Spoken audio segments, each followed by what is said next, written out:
In keinem Lebensbereich stürzt das Empfinden höchster Lust so augenblicklich in die Dunkelheit der bitteren Enttäuschung wie in der Liebe. Die Liebe umfängt uns. Wir können sie nicht herbeirufen und wir können uns nicht gegen sie wehren. Darum, wenn zwei Liebende glücklich zueinander finden, dann ist das schon ein kleines Wunder. Aber oft bleibt die Liebe einseitig.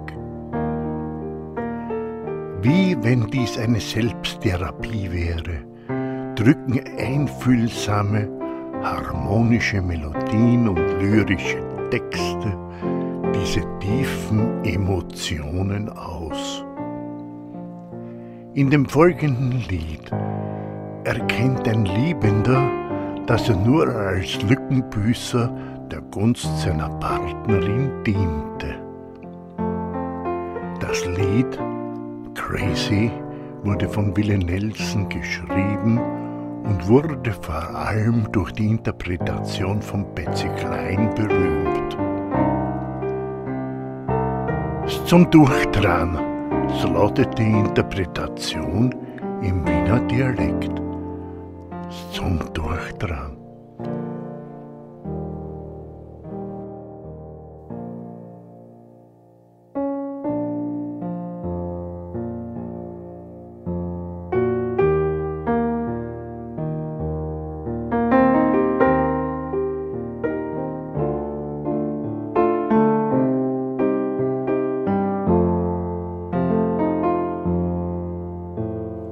Es ist zum Durchdrehen.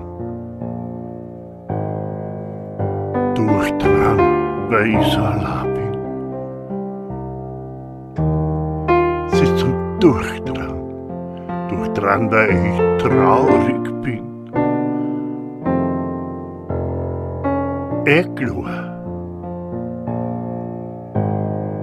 dass ich eine Zeit grad gut genug war. Wie es passt hat, warst mit einer anderen daheim. Sorgen, warum mach ich grad mir das Sorgen? Sag mir doch, was in der Welt hab ich gemacht? Es ist zum Durchdrehen. Durchdrehen, weil ich so allein bin. Zum Durchdrehen ist, durchdrehen, weil ich traurig bin. Ist zum Durchdrehen. Hab glaubt, dass wir zwei uns so gern haben. Zum Durchdrehen glaubt keiner, zum Durchdrehen fürs Verhanna, zum Durchdrehen an Liebe zu